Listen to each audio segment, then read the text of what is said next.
I want to loan Augie this book, so I'm trying to finish this video pretty quickly. But today we're talking about 10 by Juan Emar, translated by Megan McDowell. A book originally published in 1937. Diez. Juan Emar is a writer I'm starting to learn more about. Augie loaned me yesterday, about sometime last year. It would have been kind of in the latter half of the year. And I didn't make a video on it, but I really enjoyed it. Notice it's also translated by Megan McDowell. Yesterday takes you through one day, namely yesterday, on which the narrator and his wife go through a series of misadventures, discover this and that strange thing all throughout the day, very violent occurrences, surreal occurrences, and it ends in a kind of Joycean bodily function moment that is very thought-provoking. And the whole course of it is very Cesar Aira and very digressive, and it's very pleasant if you like something surreal and something kind of like a made-up story, like a campfire story. Really liked the book, and when I saw that 10 was coming out, I was very excited.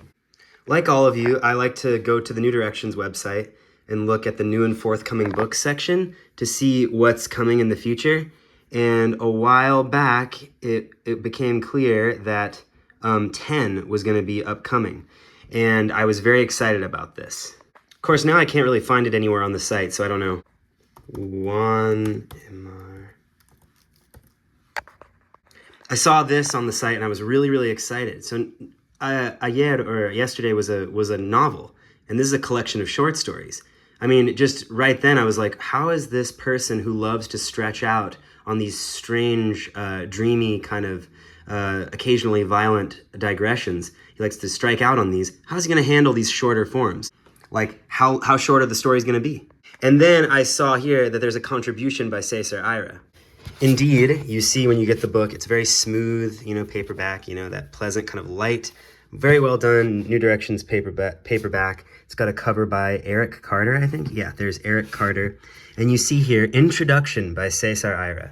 So I guess maybe at the time on the site when they said, there's going to be a contribution by Cesar Aira, they didn't maybe know whether it was going to be an introduction or an afterword, a foreword or an afterword. But as you can see here, I love this guy. I love Cesar Aira. So it's like, as though there weren't enough reason to want to get into 10, I had, another huge reason. What is this introduction? Is Cesar Aira going to talk about exactly how Juan Emar is influential to him, what he sees sees himself as having taken from Juan Emar? I just noticed that the Hour of the Star was in that stack. That is not a Cesar Aira book, nor is this Fleur Yegi book. But I will say that after having read a bunch of Emar, that I really am interested in these earlier books of Cesar Aira to see if there's any sort of I don't know, maybe if these books were known about early in his career, maybe these are more inflected by Juan Emar's writing, and maybe they're more Russellian or something. Even though, I'm not saying that Juan Emar knew Roussel, unless anybody knows that he did, say that in the comments, but there's a Russellian quality to these books that I could talk about at greater length, but I don't know how much that's worth your time. But yeah, for some reason I was thinking about finally cracking these early books that I've been sort of more reluctant to get in because they're not paper thin like the rest of Aira's books. So I had so much reason to get 10. I went to Room of One's Own and picked up a copy of 10, and it has this parrot on the cover, and you look inside and you see this amazing table of contents. So it's structured in this way where there are 4 animals, and then the remaining 6 stories are divided up into 3 women, 2 places, and 1 vice. And so you're just immediately like, well, it's kind of got a burrowing in kind of structure, like a telescope when it goes out, and the lenses that are farther out are smaller. That's kind of like the immediate feeling you get, and it kind of prepares you for some of the microscopic digressions that are going to happen here, which is great for you to get prepared for that, because those don't dominate the book, actually. There's really only one protracted digression, one of those famous Juan Emar kind of reader bucking digressions, and that comes here in The Damned Cat. I said The Damned Cat, but I guess you just say The Damned Cat. There is a note in Aira's introduction about this. he's talking about how 10 is a really good, or 10 is a very good place to start. It's a very good representation of many of the hallmarks of his writing, hallmarks of Emar's writing. And it doesn't even lack the paralyzing digressions that will later take hold of his writing.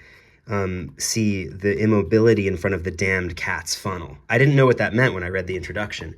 Maybe that's a reason to put this as an afterword, because this really, you kind of, when you've read the book, you can go back and say, oh yes, the damned cat's funnel, that's what was going on there. That's what it represents in this writer's body of work. Or when he mentions Pitikuti, you can understand, why that's kind of a weird pull from the book, because it's kind of a small character and maybe the book's smallest story, and the story with the book's smallest scope. But yeah, you get other cool stuff from this introduction about how this general shape of the author's bibliography, where it starts kind of small, starts miniaturist, and then goes into this long Proustian book called Umbral that never has been translated into English, and is like thousands and thousands of pages, and sometimes has digressions that go on for 200 or 300 pages. I'm quoting Ira there. But to return to the table of contents, it's just really exciting. I was looking at this and I was thinking, this is going to be a really easy book to read. There's going to be these kind of check-in points where I'll say, okay, now I've heard from the animals, or I've heard about the animals. I'm going to talk about these 3 women. And then what you're not prepared for is just, I think, how different, how sometimes little unity you'll perceive within the sections. I mean, they're about animals, women, places, and a vice, but the stories themselves are very, very, very different from one another. I mean, you wouldn't expect them to all be the same, so I don't know how much I'm saying by saying that. But yeah, so by this time you're very excited, read the Ira introduction, but you get to meet this author, I think. I think that's one of the values of this introduction. When I was reading yesterday, I was just like, who is this guy? Is he rich? How does he have does he have like a lot of time on his hands? How did he make this thing? He must have just been writing for friends who probably thought that this was funny or something. Or maybe he was like Roussel and he was kind of just like a tragic a guy who was just squandering money making giant assemblages of strange prose. I'm really talking about Roussel a lot here. I'm not sure how relevant Roussel is, except beyond the fact that these 2 writers give me a similar feeling. But yeah, you get to meet him, and you get to learn, for instance, about you get to be prepared for how in the stories he'll mention works of literature. Like in one year, we get an episode from the Songs of Maldoror. And then you also get cool details like how he reads detective novels. I thought that this would really endeared the author to me, if that's how you use that word, and made me like him more, and made me feel like, having read a novel of his and having read an introduction, I was really prepared to read 10 as a kind of homie of Juan Emar. I just want to shout before, I hope I don't forget to do this, but Megan McDowell does a wonderful, wonderful job of translating these 2 books, and she's a fantastic translator.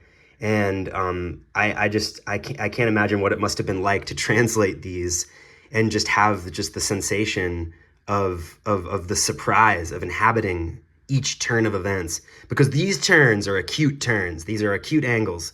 This is a very angular book, especially 10. Yesterday has this anchor of always kind of having the husband and wife kind of come back to each other and say, wow, that was weird, wasn't it? And at the end, they come back to their house. But 10, gosh, these are turns of events. It would be crazy to be translating and be in the thick of it and be putting it into English for the first time. And because I think this is the first English translation of this book, and feel these turns of events. I mean, to say that they're dreamlike really feels like it does them a disservice. Like it doesn't describe just how unanticipated, how flighty these turns can be. If you like a story that is unpredictable, absolutely unpredictable, you will enjoy this book.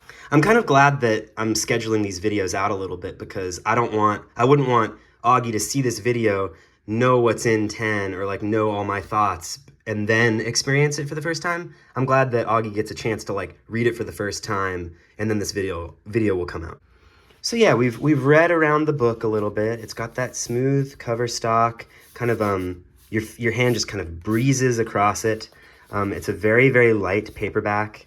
It's a wonderful work of human engineering. The pages are kind of pulpy. They're nice and pulpy. There's a texture to them.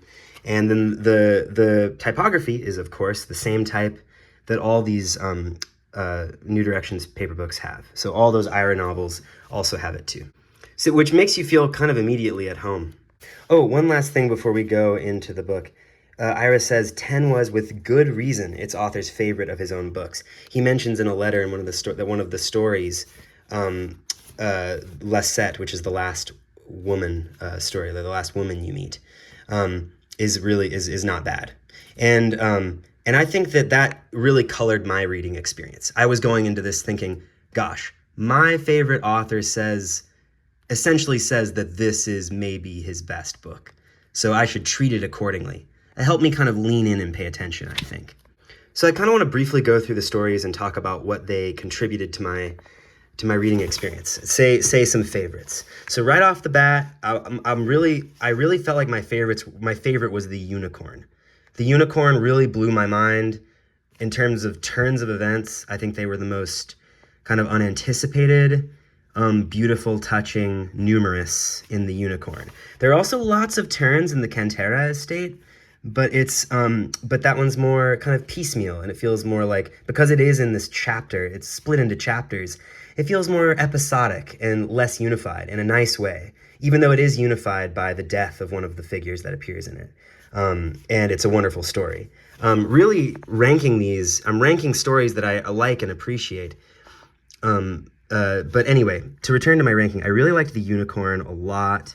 I think after that, I may say, the green bird, perhaps, just because it immediately just sticks in your head. And I like all of the joviality that precedes the scene of shocking violence in it.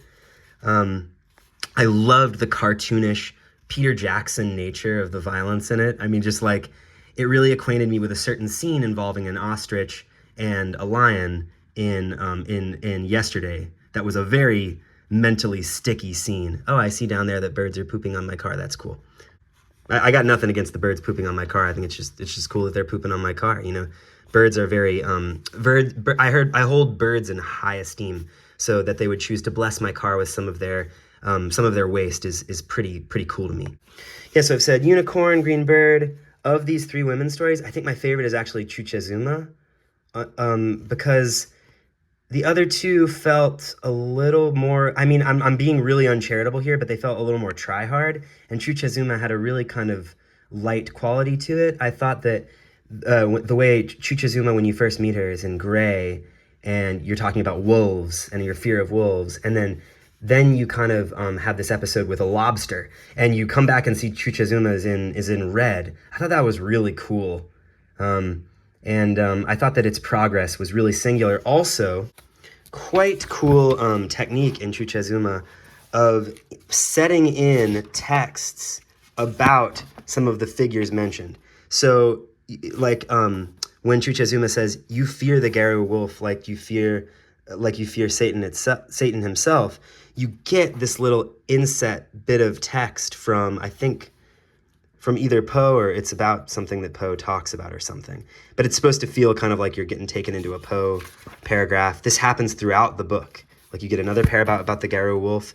And then I like one specifically that really felt like just inserting a quote from a reference text. Well, here's a citation that this is a quote from the History of Magic by Eliphas Levi. I liked this one, and I put a heart by it here. Wolfsbane. I liked that it had the attribution afterwards. It felt more like it was set in kind of more. I liked the seams showing even more brightly, shining even more brightly on this quotation thrown into the story. And I like things like this in general. I like composite books. I like books where they throw in, pictures, like your leaving the Atocha station kind of stuff, and your Sebald stuff, and your Teju Cole stuff.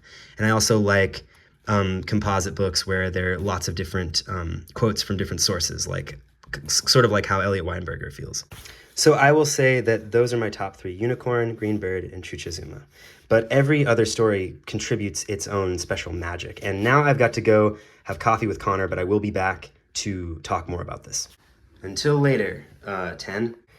These are very dreamy stories that anchor themselves with by recapping things in a way that's really kind to the reader. And I think that I can do that in my very digressive YouTube videos too. Like I can go out on different tangents and then just come back and say, so as I've said, I like the unicorn for the number and acuteness of its turns of events. I like the green bird for its memorability and its vivid qualities and cartoonish qualities. And I like Chuchezuma for its strange and unexpected technique that is unique in the book. Now, for these other stories, why don't we go through them essentially one by one and talk about the cool stuff that they, even though they're excluded from my top 3, contribute to this book. Gosh, I'm so excited to make videos. You know, I'm so excited to show people these books. I mean, of course, you know, it's just very rewarding. You know, it just makes sense that when I make these videos, I go crazy and I start talking in this like heavily projected voice, like I'm screaming at you. I should reread it yesterday and make a video on that too. So, first but definitely not least, The Damned Cat. This is the longest story in the book, and it reaches such heights, dizzy heights. I use the phrase dizzy heights all the time, and boy does this story merit that phrase, that expression. There's an amazing just ride on a horse for no apparent reason, for just a dreamlike reason of I have to get to the mountains. I have to get to the Melacoton Hills. But look at this. See, it's so curious. These stories are really, what's the word? Immoderate. A lot of times in their digressions. This story, you know, not least of all. But here you get this framework. We're going to talk about the splendor of that morning, and we're going to focus on the temperature and the rural perfumes. Both sections are really delightful, honestly. I mean, this is before we get to the cat's funnel. I don't want to spoil anything, but I don't want to spoil too much, but just take notice of the kind of weird balance of like strangeness and care. You know, kind of unbridled strangeness and total care that goes into the making of these little structures. 1, the temperature, 2, the rural perfumes. And then when you get to the rural perfumes, you get a list of what you're going to talk about next. You get another outline, Caroline Boulevard, useful smells, etc. And all of these frameworks, like whether something will be blessed with a kind of scaffolding, with some sort of narrative scaffolding, has nothing to do with its proportion, like it being the longest part of the story or the longest part of the book or something. It's just kind of, sometimes that's merited. That is thrown in an unexpected fashion, just like some of the turns of events in this book are thrown in an unexpected fashion. And it's not that long. It's just about 60 pages or so. It's like from page 20. You get the digression about the damned cat in the funnel is not just a digression. It's a really abstract digression. It reminds me of parts of St. Augustine's Confessions, where you just forget that you were reading a book that was about like, a boy's upbringing, and you're just hearing long discourses on math or like the state of like what time is or something. And you're like, really loses you and gets textbooky. This is way, way more enjoyable than those parts in Confessions. It's really funny. It never loses its humor. But it's similar in that it feels like the fiction drops away and now you're suddenly in like a philosophy book. Oh, but it ends so well. It ends really gracefully. Golly, it ends really gracefully. These stories very often stick the landing. I think that Lisette and Cantera Estate were stories that felt like they were going to lose me, maybe. Actually, they didn't. Really just suspense really ratcheted up in Lisette. And it started from a really fever pitch, you know. It's really tough to describe this book. I just want to give myself a little pat on the back for even attempting to describe any part of this book. It's really a book that needs to be experienced. Maybe I shouldn't be showing you its insides. Maybe this is impossible. Maybe it's dismantling something sacred. I don't know. But The Trained Dog, which comes after The Damned Cat, is the shortest story in the book, and it was the one that felt like kind of slight to me, like almost so slight that it felt like it didn't even belong. So I went back and read it again, because being the shortest story, it's easy to read again. And I ended up liking it much more the second time around. And I found things to heart and things to make note of. It actually is crammed with interesting ideas. like somebody has their desire, or the thread of their fate only visible to them as volition, as desire. Like I liked this idea of the thread of your fate that you can see is visible as volition or as desire. I don't know exactly how to make proofs using that idea, but it's a very interesting idea. And on the same page, you get this anguish like suffocation, if you look closely, is permeated with voluptuousness. I'm glad I chose to like highlight how the density of ideas in The Trained Dog on this page, because voluptuousness is an important concept to the book. I think voluptuous sounds, like things that contain a lot, things that can be burrowed into. Like many other authors that I mention all the time, that I love how they burrow into things, I think this quality, this capability of things, the voluptuousness of certain arrangements, like just like say between a cat and a flea and a human, or the voluptuousness of a certain sound, like say a certain lady's moan at a certain time. These are important to how these stories get made, and they're important to, I think, Juan Emar's delight in these stories. And I think it's interesting how voluptuousness, which is I think generally a positive quality, is associated with suffocation in this sentence, and I think that clues you into a little bit of the suspense of these stories coming from their indistinguishability, as far as like you can't tell whether they're written for fun or written out of some kind of masochistic desire. If that makes sense. Thank you for your patience with this video. I know it's gone on and on and on and on. Now we're in the three women section. Interesting about Papusa is I thought it was the story Pibisa, I think. Pibesa. I thought it was the story that was mentioned in the introduction, Pibesa, but it's not. That story was originally published as Pibesa, but became Lasset, which is the last of the three women, and this is the first of the three women. So when I was reading this one, I was thinking, oh my gosh, this is the crown jewel, which is an apt metaphor because it is about a jewel, or it's about an opal. Uncut Gems fans rejoice. This one is really cool because it's really kind of contained. I think it's an example of a story that's contained in a small sort of area, but doesn't feel limited by being contained in a small area.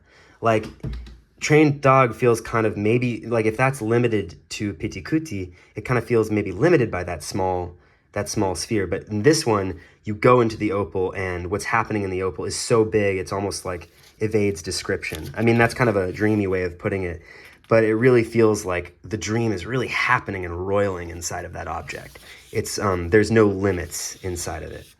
And I remember kind of like maybe writing it off a little bit because I was like, oh, that's the one I'm supposed to like because of that misconception I had earlier. Isn't that interesting? How like, introductions are dangerous, not just for what you understand from them, but for what you misunderstand from them. Everybody knows I love Chuchizuma. You get cool references throughout the book. Like, look at this reference to Louis Buñuel's The Golden Age. Any of you ever seen that? And once we turn past Chuchizuma, we get to Lasset. And now Lasset is a story that contributed. It felt like violence maybe was coming back full bore to the book. It starts really scary and strange. And it really feels like he's chasing this girl. And I was reading the story out loud, and I was like, I don't know, I feel a little bit weird inhabiting this character.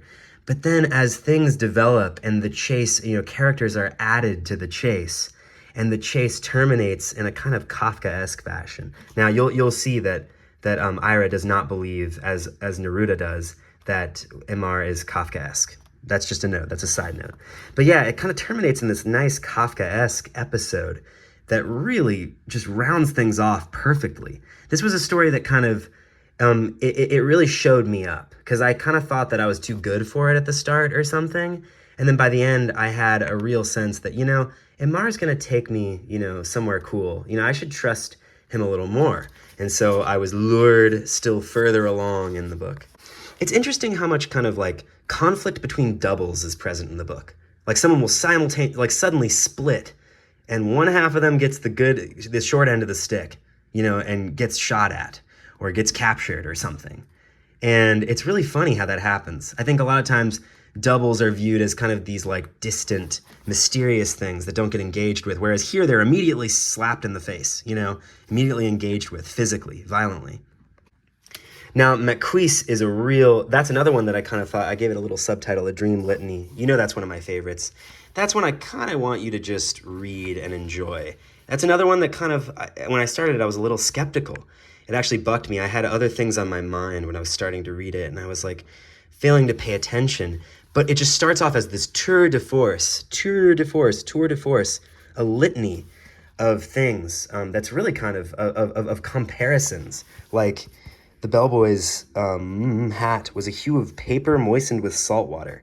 A cap became the same color as livery, coagulated bull's blood. The hotel's walls were the color of dirty clouds. This one felt the most maybe like a dream. That's a debatable thing, and it's not worth talking about. I mean, like, who cares which one felt most like a dream to me? That doesn't really, I mean, one will feel most like a dream to you, and I think that's kind of the pleasure of reading DS. And one will feel most like a nightmare to you, and one will feel most like a good dream. I think this is an authentic dream diary. It will have unique hotspots for everybody. Yeah, I mean, those comparisons are so specific and part of the tour de force-ness of this story, but also these things like jelly that was 3/4 orange extract and 1/4 persimmon, the kind my mother used to make 20 years ago to celebrate any family success. Like, that feels like the kind of thing that I was mentioning, discovering in Quartet, that detail, like when someone ties on those blue handkerchiefs in Quartet, where it's like, how did you come up with that? And this is really disarming when you surrender to it in the start of the story. And then when things start getting more maybe distressing, and there's a little bit of a kind of a search for someone lost that takes up the rest of the story, you really feel emotionally involved, or at least I did. And that contributed to me loving the story. It also ends really beautifully with this trade-off between the names of two hotels, back and forth. Cantera Estate, the chapters one. This one might be, a fun one to try to do a story in the style of. Fun fact, this book that he mentions in the start of the story is an actual other book that he wrote. And then lastly, you get this one vice, and you're so excited because you're like, all of these categories have been categories that contained more than one story. Well, now it's a category of just one story, a kind of an army of one. Whatever is this going to be like? It is so intensely weird and violent, and it ends on a very distressing note. And it's really testy, this one. I was like loving this book, kind of like, oh, I'm just gonna recommend it to everybody kind of style thing. But then I eventually got to this spot with after reading one vice, where I was like, okay, I might be a little careful, or I might have a little caveat, like, be careful about the vice of alcohol, which is kind of interesting because the speaker of this story, though he's clearly a monster made by the vice of alcohol, wants to warn people about the vice of alcohol, and he wants to do it in a very strange way. He wants to make an assemblage that includes the things illustrated, and he wants it to be advertised by a naked boy with a hat, just so. You see that it's a perfect marriage of his Russellianness, and not that he's explicitly influenced by Roussel, but the Roussel feeling and the violent feeling of reading these stories, the way they feel suddenly very confrontational. Although this one, I'm not sure how cartoonish it is. It's not as cartoonish as The Green Bird. And now I've kind of gone through all the stories one by one. You've got like a little outline of what I loved in 10. I do recommend, I might have spoiled a thing or two here or there, but I still do recommend getting the book if you like Ira, if you like surrealist literature, especially old stuff, like old finds that get dug up, like make no mistake, this is stuff from the 30s, And he produced his stuff in one little period of time, one short little span of just a couple of years in the 30s. You will like these books if you like that stuff. And so check them out if that sounds fun to you. If not, read whatever you read today and have a good day, and thank you for watching. Oh, I forgot to say my main point about this book, which is my main thing that I took away, the catchphrase is, this book is like if you remembered your dream from last night, but you also got the chance to remember the dream you had before that dream that you forgot, that made it so the dream at the end was the only one you had. You know what I'm talking about? Anyway, that's mostly what I thought about this book.